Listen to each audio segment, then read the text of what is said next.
Hey guys, जय Hind to all. आप सभी का स्वागत है एक नए वीडियो में। और आज का वीडियो है बिहार दरोगा प्री 2023, जिसमें कि 1275 पोस्ट थे और इसका फर्स्ट शिफ्ट का क्वेश्चन का हम आंसर डिस्कस करेंगे कि आखिर सही जवाब क्या है और आप मेरे साथ सही जवाब भी मिला सकते हैं। चलिए तो वीडियो को करते हैं स्टार्ट। पहला क्वेश्चन है, 5वां एशियान भारत व्यापार शिखर सम्मेलन कहाँ आयोजित किया गया था? तो इस प्रश्न का सही जवाब हो जाएगा कुआलालंपुर। ऑप्शन डी सही जवाब है। अगला प्रश्न है, राज्य विधानसभा की अधिकतम संख्या निर्धारित है। तो दोस्तों देखना है कि राज्य विधानसभा की कितनी अधिकतम संख्या निर्धारित है। तो इस प्रश्न का सही जवाब हो जाएगा 500। अगला प्रश्न है, केंद्रीय मंत्रिपरिषद सामूहिक रूप से उत्तरदायी है। केंद्रीय मंत्रिपरिषद जो है वो किसके प्रति उत्तरदायी होता है? तो ये लोकसभा के प्रति उत्तरदायी होता है। अगला प्रश्न है, राष्ट्रीय आय बराबर है। तो दोस्तों राष्ट्रीय आय किसके बराबर है? एनएनपी। एनएनपी में भी 2 है, तो हम ऑप्शन ए जो है सही जवाब हो जाएगा। अगला प्रश्न है, संघीय कार्यपालिका में शामिल नहीं है। क्या शामिल नहीं है? तो इस प्रश्न का सही जवाब हो जाएगा ऑप्शन डी, नियंत्रक, भारत के नियंत्रक एवं महालेखा परीक्षक।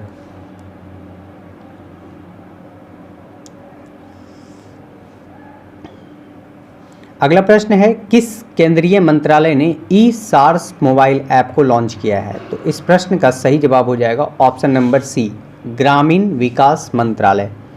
अगला प्रश्न है, हाल ही में पदक जीतने वाले रुद्राक्ष पाटिल का संबंध किस खेल से है? तो इस प्रश्न का सही जवाब हो जाएगा निशानेबाजी से। अगला प्रश्न है, कुमार पोस्ट सियाचिन में तैनात होने वाली पहली महिला अधिकारी का नाम बताएं। तो इस प्रश्न का सही जवाब हो जाएगा ऑप्शन बी, यानी कैप्टन शिवा चौहान। अगला प्रश्न है, ये गणित का प्रश्न है, तो इस प्रश्न का सही जवाब हो जाएगा ऑप्शन नंबर डी, यानी 500। अगला प्रश्न है, बिहार में प्रचलित कीमतों पर 2011 से 2019-20 में विशुद्ध राज्य घरेलू उत्पाद की समृद्धि दर कितना रहा था? तो इस प्रश्न का सही जवाब हो जाएगा 13.5। अगला प्रश्न है, कौशाम्बी किस महाजनपद की राजधानी है? तो इस प्रश्न का सही जवाब है वत्स। अगला प्रश्न है, किस समूह में सही अर्थ प्रकट करने वाले शब्द युग्म है? तो इस प्रश्न का ऑप्शन है सही जवाब है डी। अगला प्रश्न है, रूस किस संधि द्वारा प्रथम विश्व युद्ध से अलग हुआ? तो इस प्रश्न का सही जवाब है ऑप्शन डी, यानी ब्रेस्ट लिटोवस्क की संधि। अगला प्रश्न है, विस्थापन का दूरी के साथ अनुपात हमेशा क्या रहता है? 1 से कम होता है, 1 के बराबर होता है, या फिर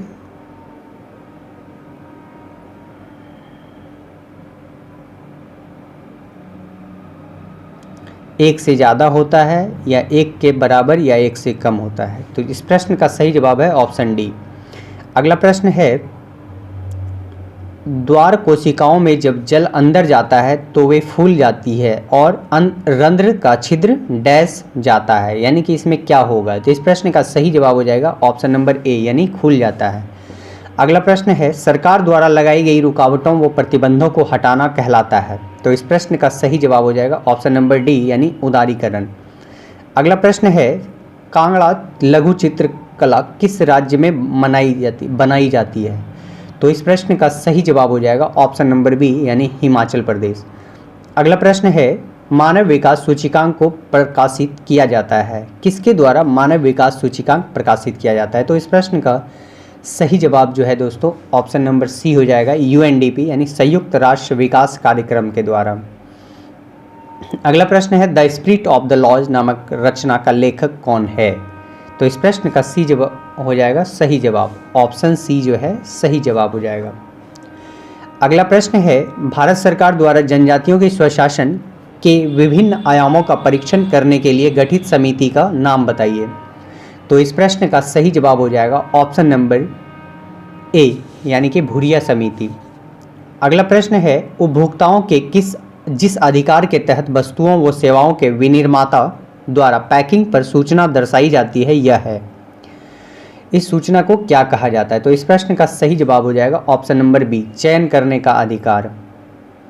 अगला प्रश्न है, अभिनेत्र लेंस की वक्रता रूपांतरित की जा सकती है किसके द्वारा?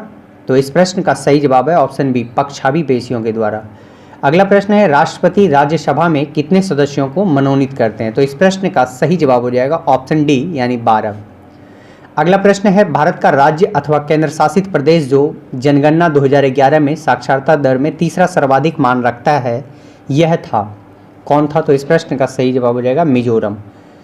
अगला प्रश्न है, एक परीक्षा में किसी विद्यार्थी को प्रत्येक सही उत्तर के लिए 4 अंक दिए जाते हैं और गलत उत्तर के लिए 2 अंक काट लिए जाते हैं। तो एक विद्यार्थी ने सभी 75 प्रश्नों के उत्तर दिए हों तथा कुल 150 अंक अर्जित किए हों तो उस पर विद्यार्थी ने कितने प्रश्नों का उत्तर सही दिए थे? तो इस प्रश्न का सही जवाब हो जाता है ऑप्शन नंबर सी यानी 50। अगला प्रश्न है, निम्नलिखित में से कौन राष्ट्रपति के महाभियोग की प्रक्रिया में भाग नहीं लेता है? तो इस प्रश्न का सही जवाब हो जाएगा ऑप्शन नंबर सी यानी 3 और 4 दोनों। राज्य विधानसभा के निर्वाचित सदस्य और दिल्ली एवं पुदुचेरी संघ राज्य क्षेत्र की विधानसभा के निर्वाचित सदस्य। अगला प्रश्न है, एकारा राजधानी है, एकारा किस देश की राजधानी है? तो इस प्रश्न का सही जवाब हो जाएगा घाना की। अगला प्रश्न है, निम्नलिखित में से किस संगठन ने हाल ही में ऑपरेशन गरुड़ चलाया था? ऑपरेशन गरुड़ जो है दोस्तों किसके द्वारा चलाया गया था? तो इस प्रश्न का सही जवाब है सीबीआई। अगला प्रश्न है, एक दूरदर्शी में अभिदृश्य उत्तल लेंस के स्थान पर परवलयीय दर्पण का उपयोग क्यों लाभकारी है? सबसे अधिक सही उत्तर को चुनें। तो इस प्रश्न का सही जवाब हो जाएगा ऑप्शन नंबर सी। अगला प्रश्न है, बलवंत राय मेहता कमेटी संबंधित है, तो इस प्रश्न का सही जवाब हो जाएगा दोस्तों ऑप्शन नंबर ए यानी पंचायती राज से। अगला प्रश्न है, कोसी नदी बिहार के किस शहर में गंगा नदी से मिलती है? तो इस प्रश्न का सही जवाब हो जाएगा ऑप्शन नंबर सी कुर्सेला। अगला प्रश्न है, निम्न संतों के कालक्रम को सजाइए। तो इस प्रश्न का सही जवाब हो जाएगा ऑप्शन नंबर ए यानी कि 2 4 1 3। अगला प्रश्न है, स्वावलंबन 2.0 कौन लॉन्च किया है? इस प्रश्न का सही जवाब है ऑप्शन नंबर ए नौसेना।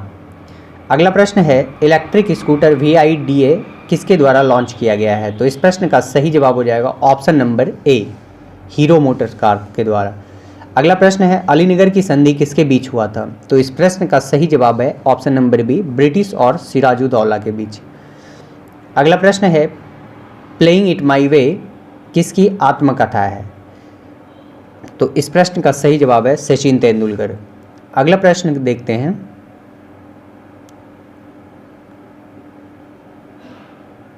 अगला प्रश्न है, मेवाड़ की संधि कब हुआ था? मुगल मेवाड़ की संधि कब हुआ था? तो इस प्रश्न का सही जवाब है ऑप्शन बी 1615 ईस्वी में। मंगल पांडे किस नेटिव इन्फेंट्री के से संबंधित थे? तो इस प्रश्न का सही जवाब हो जाएगा option number B 34N1 NI। अगला प्रश्न है, राष्ट्रीय आपातकाल के दौरान अनुच्छेद 19 किस अनुच्छेद के तहत लंबित किया जाता है? तो इस प्रश्न का सही जवाब हो जाएगा ऑप्शन नंबर बी यानी 358। अगला प्रश्न है, बेलाडीला खान किसके लिए प्रसिद्ध है? तो बेलाडीला जो है दोस्तों ये लौह अयस्क के लिए प्रसिद्ध है। अगला प्रश्न है, प्रोजेक्ट 75-1 किससे संबंधित है? तो इस प्रश्न का सही जवाब हो जाएगा पनडुब्बी। अगला प्रश्न है, ब्रॉन्ज मेटल किसका मिश्रण है? तो इस प्रश्न का सही जवाब हो जाएगा कॉपर और टीन का। अगला प्रश्न है, पश्चिमी घाट में प्रचलित कुद्रेमुख क्या है? कुद्रेमुख जो है दोस्तों ये है पर्वत चोटी है। अगला प्रश्न है, भारत का एकमात्र तैरता हुआ राष्ट्रीय उद्यान कौन सा है? तो इस प्रश्न का सही जवाब हो जाएगा केबुल लामजाओ। अगला प्रश्न है, निम्न में से किस संस्था को RBI विनिमय नहीं करता है? तो इस प्रश्न का सही जवाब हो जाएगा ऑप्शन बी उपकरण व निवेश संबंधी संस्था। अगला प्रश्न है निम्न में से कौन सा राज्य क्षेत्रफल के अनुसार सबसे बड़ा है? तो इस प्रश्न का सही जवाब हो जाएगा ऑप्शन बी यानी राजस्थान। अगला प्रश्न है चेंज द वॉइस, तो पैसिव वॉइस में चेंज करने बोला जा रहा है दोस्तों। तो इस प्रश्न का सही जवाब हो जाएगा C number, a banana is eaten by me every day. अगला प्रश्न है निम्नलिखित तत्वों में सबसे कम विद्युत ऋणात्मकता है? तो इस प्रश्न का सही जवाब हो जाएगा Li लिथियम। अगला प्रश्न है एक समान वृत्तीय गति में निम्न राशि स्थिर रहती है? तो इस प्रश्न का सही जवाब हो जाएगा ऑप्शन ए यानी चाल। अगला प्रश्न है निम्नलिखित निवारक निरोध अधिनियम को कालानुक्रम में व्यवस्थित कीजिए। तो इस प्रश्न का सही जवाब हो जाएगा ऑप्शन नंबर बी का, क्वेश्चन नंबर 50 का सही जवाब हो जाएगा ऑप्शन नंबर ए। अगला प्रश्न है निम्नलिखित में से कौन से अभिमिश्रण द्रव्यों को अलग करने की एक विधि है? तो इस प्रश्न का सही जवाब है ऑप्शन नंबर बी यानी कि प्रभाजी आसवन। अगला प्रश्न है गंगा के किनारे निचले मैदान किस फसल के लिए आदर्श परिस्थिति प्रदान करते हैं? इस प्रश्न का सही जवाब है जूट। अगला प्रश्न है निम्नलिखित में से कौन सा द्वितीयक समंकों के स्रोत हैं? तो इस प्रश्न का सही जवाब है ऑप्शन नंबर डी यानी कि 1, 2, 3, 4 सभी। अगला प्रश्न है प्राचीन मगध राज्य की प्रथम राजधानी कौन सा शहर था? तो इस प्रश्न का सही जवाब हो जाएगा ऑप्शन नंबर सी यानी राजगीर। अगला प्रश्न है निम्न में से कौन प्रोटोजोआ जनित रोग है? प्रोटोजोआ से दोस्तों कालाजार होता है।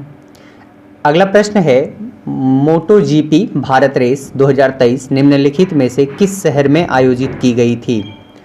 तो इस प्रश्न का सही जवाब है ऑप्शन नंबर डी यानी ग्रेटर नोएडा। अगला प्रश्न है वायु में ध्वनि तरंगें विचरण करती है, किस रूप में विचरण करती है? तो इस प्रश्न का सही जवाब है ऑप्शन नंबर डी यानी केवल अनुदैर्घ्य तरंग। अगला प्रश्न है भारत के रक्षा मंत्रालय द्वारा माइक्रोसॉफ्ट ऑपरेटिंग सिस्टम को बदलकर कौन सा ऑपरेटिंग सिस्टम लेने जा रहा है? सही जवाब है ऑप्शन बी माया। अगला प्रश्न है वर्ष 2011 में भारत में किस केंद्र शासित प्रदेश में लिंगानुपात न्यूनतम रहा था? सही जवाब है ऑप्शन नंबर बी यानी दमन एवं दीव में। अगला प्रश्न है त्रिज्या ए तथा ऊंचाई बी वाले एक लंबवृत्तीय बेलन के वक्रीय सतह का क्षेत्रफल है? तो इस प्रश्न का सही जवाब हो जाएगा ऑप्शन ए। अगला प्रश्न है बहुत ठंडे मौसम में एसएन निम्नलिखित में से किस कारण से पाउडर में बदल जाता है? तो इस प्रश्न का सही जवाब है ऑप्शन नंबर डी यानी सफ़ेद एसन स्लेटी एसन में बदल करके जो बदलने के कारण जो अक्रिस्टलीय है। अगला प्रश्न है नॉर्वे शतरंज बिल्ट टूर्नामेंट में किस भारतीय शतरंज खिलाड़ी ने मैग्नस कार्लसन को हराया था? तो इस प्रश्न का सही जवाब है ऑप्शन नंबर डी यानी डी कुकेश। अगला प्रश्न है पूर्ति के नियम के अनुसार एक वस्तु की कीमत एवं उसकी पूर्ति मात्रा के मध्य संबंध होता है? तो इस प्रश्न का सही जवाब हो जाएगा ऑप्शन नंबर सी धनात्मक। अगला प्रश्न है किसी खेत में क्रमवार नियोजित कार्यक्रम के अनुसार विभिन्न फसलों के उगाने को डैश कहते हैं? तो इस प्रश्न का सही जवाब है ऑप्शन नंबर सी यानी फसल चक्र। अगला प्रश्न है रुपया मुद्रा है, रुपया जो है दोस्तों ये मुद्रा है इंडोनेशिया की, ऑप्शन डी। अगला प्रश्न है कच्चा माल सम्मिलित किया जाता है? तो इस प्रश्न का सही जवाब है ऑप्शन नंबर बी यानी कार्यशील पूंजी में। अगला प्रश्न है व्यावसायिक बैंकों का मुख्य कार्य है? व्यावसायिक बैंकों का मुख्य कार्य क्या है? तो ऑप्शन सी इसका सही जवाब हो जाएगा। अगला प्रश्न है फ्रांस के निम्न में से किस दो नेताओं ने नेशनल असेंबली के गठन की घोषणा की थी? तो इस प्रश्न का सही जवाब है ऑप्शन डी मिराबियो और ओबेसिये। अगला प्रश्न है बाणों को रखने का साधन वाक्यांश के लिए एक शब्द है? इस प्रश्न का सही जवाब है ऑप्शन सी तुनीर। अगला प्रश्न है इसमें बोला जा रहा है दोस्तों इनडायरेक्ट में चेंज करना है, तो इस प्रश्न का सही जवाब हो जाएगा ऑप्शन नंबर ए यानी he told me that his cousin had drawn that picture. अगला प्रश्न है भारत रत्न विजेता भूपेन हजारिका निम्न में से किस क्षेत्र से संबंधित थे? इस प्रश्न का सही जवाब हो जाएगा ऑप्शन ए यानी कला से। अगला प्रश्न है निम्नलिखित में से अनपचयी शर्करा है, अनपचयी शर्करा यानी बिना पचने वाली शर्करा कौन सा है? तो ऑप्शन डी इसका सही जवाब हो जाएगा। अगला प्रश्न है मुख्यमंत्री के कार्यों व शक्तियों का उल्लेख भारतीय संविधान के किस अनुच्छेद में है? तो इस प्रश्न का सही जवाब है ऑप्शन नंबर बी यानी 167 में। अगला प्रश्न है आंत में पाचन के पश्चात अवशोषित वसा का वहन किया जाता है किसके द्वारा? तो इस प्रश्न का सही जवाब है ऑप्शन ए यानी रुधिर के द्वारा। अगला प्रश्न है फिटकरी गंदे पानी को किस प्रक्रिया द्वारा स्वच्छ करती है? तो इस प्रश्न का सही जवाब है ऑप्शन नंबर सी यानी स्कंदन के द्वारा। अगला प्रश्न है कॉपर छीलन को सांद्र H2SO4 के साथ गर्म करने पर क्या मुक्त करता है? तो इस प्रश्न का सही जवाब है ऑप्शन नंबर बी यानी SO2। अगला प्रश्न है वास्को डी गामा भारत कब आया था? तो इस प्रश्न का सही जवाब है ऑप्शन सी 1498। अगला प्रश्न है गंगा के मैदान में नवीन जलोढ़ निक्षेपों को कहते हैं? तो इस प्रश्न का सही जवाब हो जाएगा ऑप्शन नंबर बी यानी खादर। अगला प्रश्न है राजीव और अभय के एक व्यापार में निवेश किया लाभ को 2:3 में विभाजित किया जाता है, लाभ को निवेश के अनुरूप विभाजित किया जाता है। यदि राजीव ने 40,000 रुपये निवेश किए हैं तो अभय के द्वारा निवेश की गई राशि? तो इस प्रश्न का सही जवाब हो जाएगा ऑप्शन नंबर सी यानी कि 60,000। अगला प्रश्न है निम्न में से किस दिन को विश्व पृथ्वी दिवस के रूप में मनाया जाता है? तो ऑप्शन सी है इसका सही जवाब।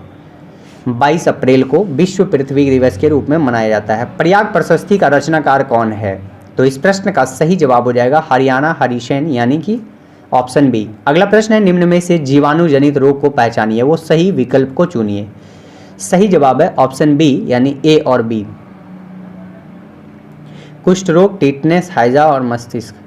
अगला प्रश्न है बिहार राज्य का क्षेत्रफल कितना है? तो इस प्रश्न का सही जवाब हो जाएगा ऑप्शन सी 94,163 किलोमीटर।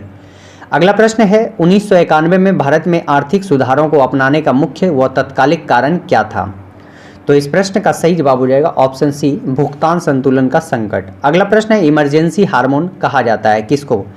तो इस प्रश्न का सही जवाब हो जाएगा ऑप्शन नंबर ए एड्रेनलिन को। अगला प्रश्न है समुद्री जैव विविधता के लिए भारत का पहला राष्ट्रीय केंद्र स्थित है? इस प्रश्न का सही जवाब है जामनगर। अगला प्रश्न है अंत्योदय अन्न योजना कब लागू की गई थी? अंत्योदय अन्न योजना जो है दोस्तों ये ऑप्शन बी इसका सही जवाब हो जाएगा 2000 ईस्वी में। अगला प्रश्न है भारतीय संविधान के कौन से भाग को 7वें संविधान संशोधन 1956 द्वारा हटाया गया है? तो इस प्रश्न का सही जवाब है जो दोस्तों इस प्रश्न का सही जवाब है ऑप्शन बी यानी भाग 7 को। अगला प्रश्न है प्रक्षेप जिसमें केंद्र के सभी बिंदुओं की दिशाओं को सही सही दर्शाया जाता है प्रक्षेप डैश प्रक्षेप कहलाता है। तो कौन सा प्रक्षेप कहते हैं? तो इस प्रश्न का सही जवाब हो जाएगा दिगंशीय। अगला प्रश्न है कौन सी अंतर्राष्ट्रीय सीमा को पार किए बिना आप भारत से तिब्बत जा सकते हैं? तो इस प्रश्न का सही जवाब था ऑप्शन डी भारत और म्यांमार सीमा। अगला प्रश्न है यदि सीमांत उपभोग प्रकृति MPC जो है 0.8 है तो गुणांक का मान क्या होगा? तो इस प्रश्न का सही जवाब है ऑप्शन ए यानी 5। अगला प्रश्न है 1,000 रुपये की राशि 10% प्रतिवर्ष की दर से साधारण ब्याज और चक्रवृद्धि ब्याज के बीच 4 वर्ष के बाद अंतर पूछा जा रहा है। तो दोस्तों इस प्रश्न का सही जवाब है ऑप्शन डी 64.10। अल हिलाल नामक अखबार की स्थापना किसने की थी? अल हिलाल। तो इस प्रश्न का सही जवाब है डी अबुल कलाम आज़ाद। अगला प्रश्न है अनुसूचित क्षेत्र समिति के सदस्य कौन हैं? तो इस प्रश्न का सही जवाब है ऑप्शन ए राज्य सरकार द्वारा मनोनीत होते हैं। अगला प्रश्न है निम्नलिखित में से कौन बंगला में अस्थायी बंदोबस्त का प्रस्तावक था? तो इस प्रश्न का सही जवाब है option A sir John Shore. अगला प्रश्न है ध्वनि का वेग सबसे तेज होता है? तो ध्वनि का वेग सबसे तेज जो होता है दोस्तों स्टील में होता है। अगला प्रश्न है भारतीय संविधान की उद्देशिका में संशोधन किया गया? उद्देशिका में जो संशोधन किया गया है दोस्तों वो 42वें संविधान संशोधन के द्वारा किया गया था। अगला प्रश्न है श्रेणी जो दिया हुआ है यहाँ पर जो देखा जा रहा है आपके सामने जो यहाँ पर दिया हुआ है ये श्रेणी इसका अनंत पदों का योग पूछा जा रहा है दोस्तों। तो इस प्रश्न का सही जवाब हो जाएगा ऑप्शन नंबर ए। यदि दोस्तों इस तरह के और भी मैथ्स आपको समझ में नहीं आ रहा तो आप कमेंट करें, हम उस पर अलग से वीडियो बनाएंगे ताकि आप लोगों को और क्लियर तरीके से समझ में आए। बढ़ते हैं आगे, देखते हैं आगे प्रश्न। निम्नलिखित में किसने 1940 में सर्वप्रथम व्यक्तिगत सत्याग्रह शुरू किया था? तो इनमें से जो था दोस्तों वो विनोबा भावे थे, उन्होंने किया था। चलिए आगे बढ़ते हैं, देखते हैं लास्ट प्रश्न को देख लेते हैं। निम्नलिखित जिलों में से कौन सा उत्तरी पश्चिमी जलोढ़ दामोट मैदान का भाग नहीं है? तो इस प्रश्न का सही जवाब है ऑप्शन नंबर ए, पूर्णिया। इसी के साथ 100 क्वेश्चन पूरा होता है फर्स्ट शिफ्ट का। और यदि आप चाहते हैं कि हम सेकेंड शिफ्ट का भी वीडियो बनाएं तो आप हमें कमेंट कीजिए, और मैं इसके जस्ट बाद सेकेंड शिफ्ट का भी क्वेश्चन डिटेल लेकर के बहुत जल्द आ रहे हैं। तब तक के लिए बाय बाय, जय हिंद। आप इस वीडियो के नीचे आप अपना कमेंट में अपना राय ज़रूर दें। यदि वीडियो पसंद आया है तो चैनल को सब्सक्राइब करके बेल घंटी भी दबा लें।